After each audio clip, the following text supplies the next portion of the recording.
La cuisine m'a sauvé de beaucoup de choses. Ce métier-là, il n'était pas autant médiatisé. Ouais. Et tu voyais pas de personnes de couleur à la télé ou réussir, tu vois. Je fais une école, refusée.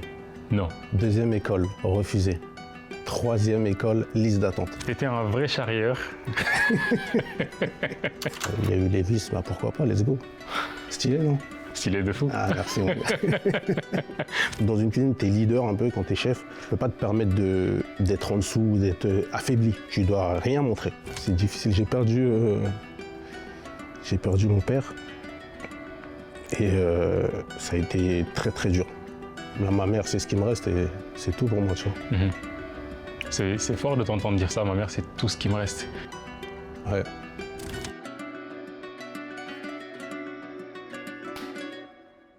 Salut Abdou. Salut Edou. Tu connais la maison déjà, on te présente pas. Exactement. T'étais venu pour quoi déjà? C'était pour... On avait fait un reportage Ah oui, en Espagne. en Espagne. Brut m'avait suivi et Ouais. c'était génial. On te suit du coup justement depuis un bon moment. Comment est-ce que la cuisine arrive dans ta vie? Alors moi, dès sorties de collège, Ouais. je savais que je voulais aller dans la cuisine. Ok, Il y avait très pas- tôt. ouais, au début, c'était le foot, comme Ouais. tous les gamins et tout. J'ai vu que ça n'allait pas marcher. Je sors du collège, Ouais. fallait que je m'installe en cuisine. Donc, je fais une école, refusée. Non. Deuxième école, refusée. Troisième école, liste d'attente. Et en France, quand tu as pas 16 ans, tu es obligé d'aller à l'école. Donc, on m'a positionné en comptabilité. Ok. 1 an, le temps que je retrouve une école de cuisine où je refasse ma demande. Ouais. J'ai été pris l'année d'après. Il faut savoir que la comptabilité m'a énormément servi dans mon cursus, dans ton cursus de cuisine. De cuisine, ouais. Donc, une fois arrivé en cuisine, bah là, Ouais. je me suis lâché de fou. Premier de la classe et tout, c'était mon chemin, c'était ma Ouais. passion, c'était là où je devais être. Tu grandis dans une famille, grande famille, avec beaucoup de frères et de sœurs. T'es le dernier. Je suis le dernier. Comment est-ce que tu évolues dans cette famille? Franchement, c'est que des bons souvenirs étant petit dans cette famille, et même aujourd'hui. Même aujourd'hui, ils m'accompagnent partout où je vais. Ouais. Ils me conseillent, ils sont toujours là derrière moi. Je dois beaucoup à ma carrière, mon début de carrière et même pour la suite. Au début, quand j'ai choisi la cuisine, les parents étaient un peu réticents parce qu'avant, tu sais, ce métier-là, il n'était pas autant médiatisé. Ouais. Et tu voyais pas de personnes de couleur à la télé ou réussir, tu vois. Et j'ai prouvé un petit peu qui j'étais dans ce domaine, quoi. Famille sénégalaise, famille soninké. C'est ça, ouais. Éducation très stricte. Très strict. C'est quoi ton rapport avec ta maman? Bah, je suis le dernier. Ouais. Ça veut dire que c'est plus compliqué. Donc tu dois respecter déjà ceux de là-haut, Ouais. tu dois suivre ceux de là-haut, et tu as une pression aussi en plus. Mais c'est une bonne pression, franchement c'est une bonne pression. Là, ma mère, c'est ce qui me reste et c'est tout pour moi, tu vois. C'est fort de t'entendre dire ça, ma mère, c'est tout ce qui me reste. Ouais. Je t'expliquerai après, mais c'est difficile. Pourquoi? C'est difficile, j'ai perdu mon père. Et ça a été très très dur. Ça a été très très dur.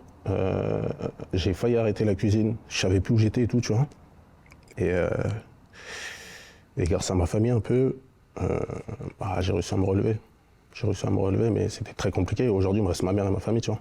Ma mère, ma famille, mes sœurs, mes frères. Ils ont toujours été là et ils sont toujours là. L'émotion est tout de suite remontée quand tu as commencé à parler de ce moment-là, justement. Ton père est décédé il y a à peu près... Il y a 6 ans. Ouais. 6 ans. 6 ans, et là j'étais en cuisine, j'étais chef d'une brasserie. Comme tu es dans une cuisine, tu es leader un peu quand tu es chef, tu peux pas te permettre d'être en dessous, d'être affaibli. Tu dois rien montrer. Donc après le décès, je crois que je suis parti en dépression peut-être quelques mois. Ouais, carrément. Ça veut dire que j'allais au travail, mais j'étais pas là, j'avais aucune productivité et tout. Ça veut dire que moi, dans ma vie perso, quand je suis pas bien, dans mon travail, c'est mort. Je peux rien faire, je peux rien produire, je peux pas créer, je peux rien faire. Pendant les 6 premiers mois, c'était compliqué.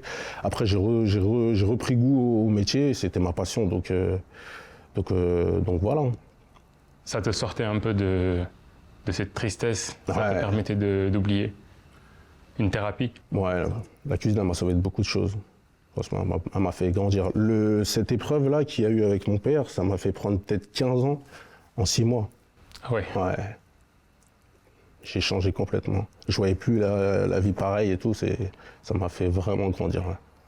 Il représentait quoi ton papa pour toi? Tout. Tout. L'éducation, le respect, modèle.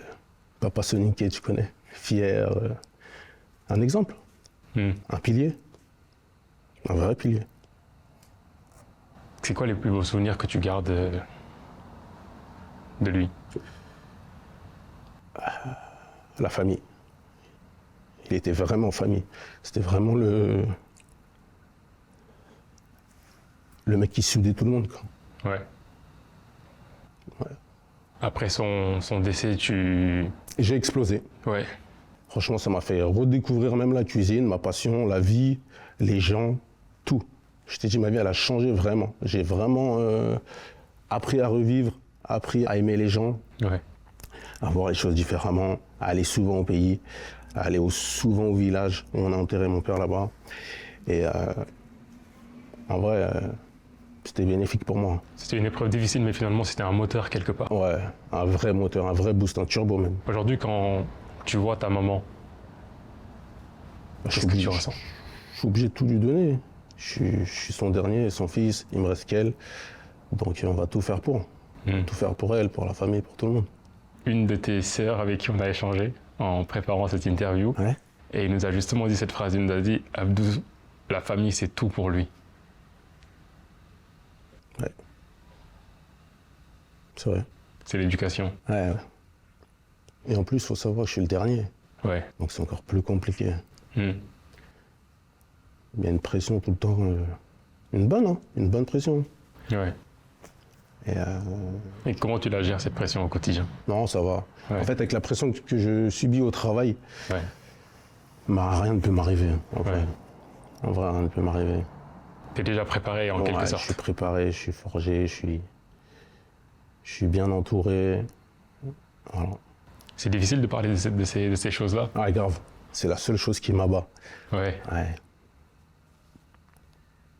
Aujourd'hui, la cuisine, est-ce que c'est une forme de, comme je le disais tout à l'heure, une forme de thérapie, quelque chose vers quoi tu te mets à fond pour oublier, parce que ça demande énormément de sacrifices aussi. Ouais. Il faut savoir que j'ai pas de vie privée en vrai. J'ai pas vraiment de vie privée. Tout le temps que j'ai, je le consacre à ma passion, à mon travail. Que ce soit en jour de repos, en vacances, c'est devenu une obsession maintenant. C'est-à-dire que si je pars en vacances, il faut que je travaille. Si je suis pas pendant 2 jours, je suis pas en cuisine, ça me manque. C'est vraiment devenu une obsession. Quand tu dis que tu n'as pas de vie privée finalement, c'est un choix personnel de se Ouais, dire ok, je me consacre. c'est un choix de vie. C'est un choix de vie. Beaucoup de gens autour de moi ne le comprennent pas, mais c'est un choix de vie. Ils ne comprennent pas pourquoi je suis pas marié, pourquoi j'ai pas d'enfant encore et tout. Mais c'est un choix, il faut le respecter. Je suis vraiment amoureux de mon travail pour l'instant. J'ai pas de temps à consacrer à une femme ou à une vie de famille. Ouais. Pour l'instant, en tout cas, c'est un choix de vie. Il faut le respecter. Beaucoup de gens ne le comprennent pas, mais c'est comme ça. La famille, elle le comprend. Ouais, ils aimeraient avoir des neveux quand même. mais ils le comprennent. Ouais. Ouais. Ils le comprennent. Aujourd'hui, quand on te voit sur les réseaux, c'est toujours le sourire solaire. Abdou, il rigole avec tout le monde. On le voit toujours en cuisine avec la fameuse... Comment est-ce que tu décris ces deux facettes? Pour rire toujours, c'est que je suis très heureux au travail. Hein. Ouais. C'est ma passion en étant mon métier, c'est toute ma vie. Ouais. En vrai. Donc, on n'a qu'une vie. Ça, je l'ai compris après les épreuves. Ouais. On n'a qu'une vie, donc lâche-toi, explose. Voyage, cuisine, test, apprends. Ouais. C'est gratuit. C'est gratuit d'apprendre. C'est une connaissance que tu t'ancres en toi à vie. Et c'est ce qui me pousse à aller toujours plus haut, tu vois. Aujourd'hui, quand tu vois ton parcours, le jeune Abdou Dramé qui était à l'école, qui disait que c'était pas son truc et qui voulait absolument faire de la cuisine, et qui aujourd'hui est l'un des plus grands chefs. Je me rends pas compte. Tu te rends pas compte, tu réalises pas. Je réalise pas. Je réalise pas. Je suis toujours dans l'apprentissage. Ouais. Prouver que on peut faire. Je sais pas. Je fais plein de voyages. Ça veut dire que je suis toujours dans la créativité. Je vais voyager en Italie. Je sais pas. Je vais voir un croissant ou des pâtes. Je vais me poser la question. Mais Ouais. comment tu peux créer quelque chose avec ça, en associant ça, ou Tu es toujours dans la réflexion, toujours dans l'apprentissage, toujours dans la création. Et il y a plein de choses que j'ai pas faites. Mais c'est important de s'arrêter un moment, de regarder son parcours et de se dire « Ah ouais, quand même, je viens de là, aujourd'hui je suis là ». Ah ouais, ben j'arrive pas. T'arrives pas? Non, franchement, j'arrive pas. Je suis fier du parcours qu'on a fait parce qu'il faut savoir que je suis pas solo. Ouais. Après le Covid, j'ai créé une société de base. Moi, j'étais chef dans une brasserie. Ouais. Après le Covid, tout le monde à la maison, tout le monde rentre. On me contacte sur les réseaux pour faire une demande privée chez une personnalité. Maintenant, j'y vais. Faut savoir, c'était pas mon fort. Moi, qui grand timide et tout, j'aime bien être derrière ma cuisine. Je fais mes plats, le serveur vient, Okay, tac, ouais. tu poses. Donc là, c'était cuisine ouverte en plus, du monde et tout. Donc j'y vais. Tout se passe bien. Tout se passe bien. Nickel. Le lendemain, je rentre. Mon réseau, il explose. Je reçois énormément de demandes. Ah ouais. À ce moment-là, tout le monde était à la maison, c'était le confinement. Ok. Énormément de demandes et moi, j'étais pas prêt, j'avais pas de société, j'avais rien.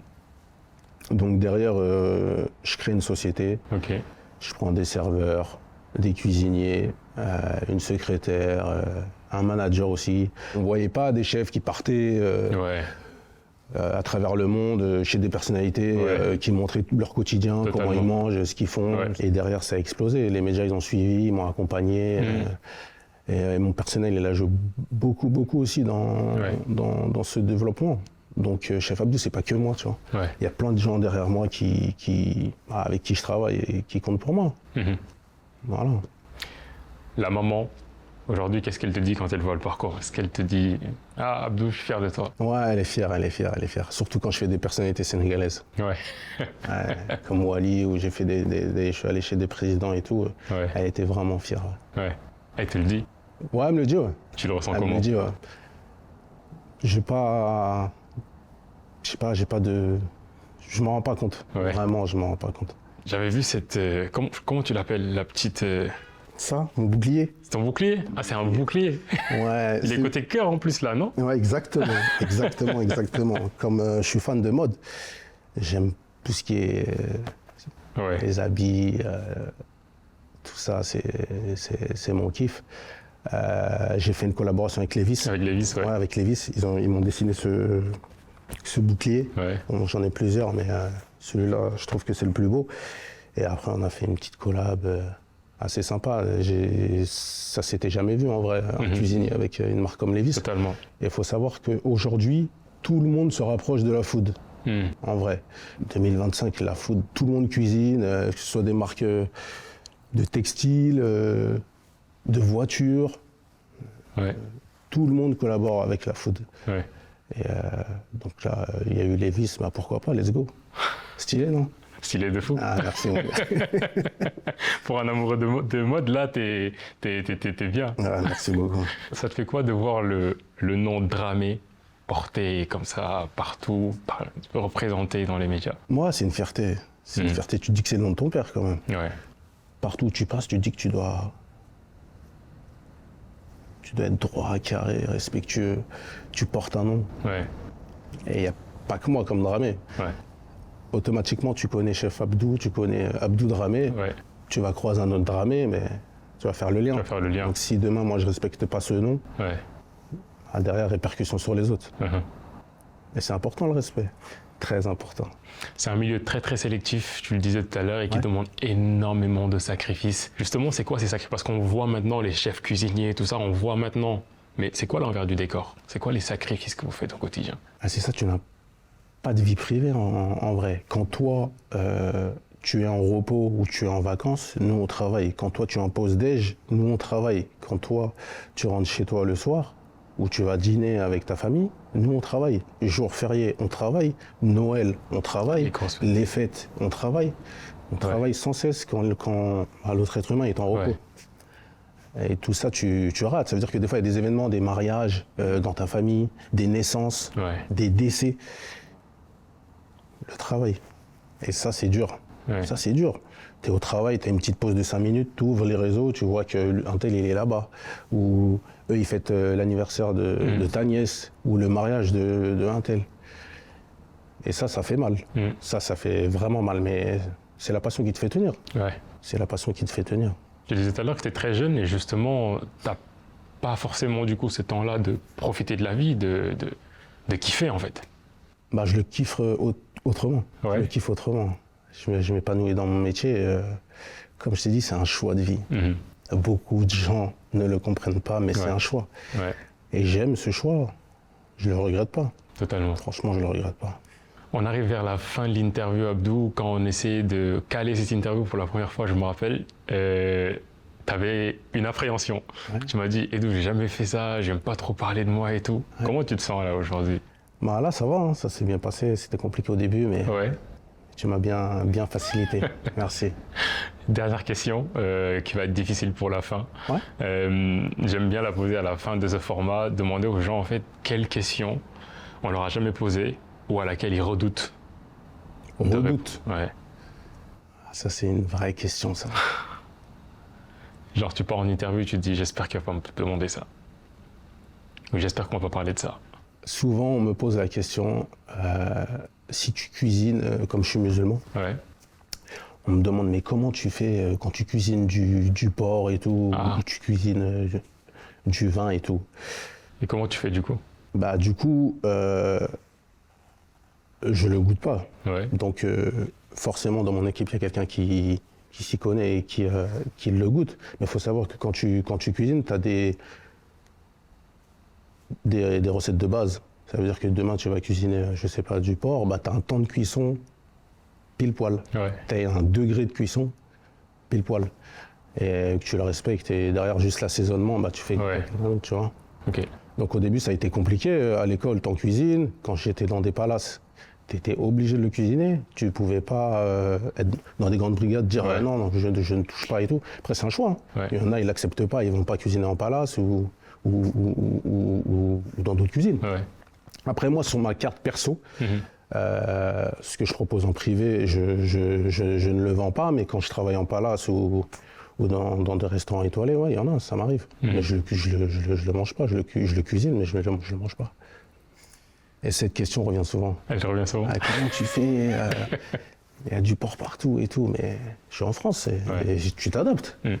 On est à la fin de l'interview, Abdou. J'ai beaucoup aimé le moment qu'on a passé ensemble. Ouais, plaisir Merci, partagé. parce que je sais que c'est très très difficile pour Ouais. toi d'aller sur ce terrain-là. Je me semble même que c'est la première fois que tu t'en parles comme ça face caméra. Donc merci de t'être livré, merci pour ta générosité. Merci à toi, plaisir partagé. Merci Abdou. C'était un plaisir. Merci.